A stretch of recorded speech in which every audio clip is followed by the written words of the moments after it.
在天母的停车场发生一桩意外事件。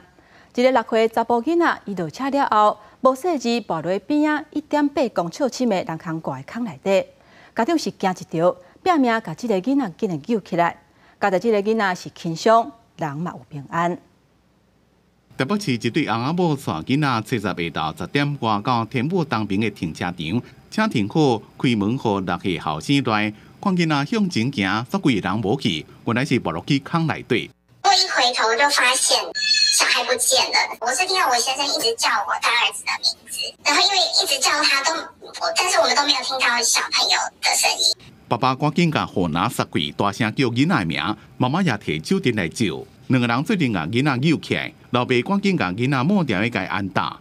污水池食人事件发生伫咧初十下昼4点多，6岁身高无到120公分的查甫囡仔，滑落去180公分深的污水池。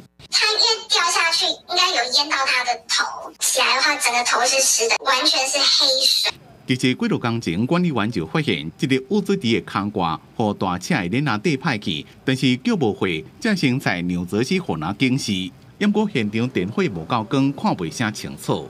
因为小朋友他是说有惊吓，没有说有什么伤，那有任何后续状况，我们随时保持联系。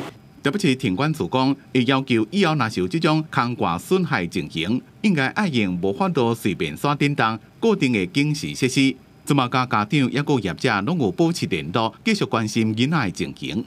记者综合报道。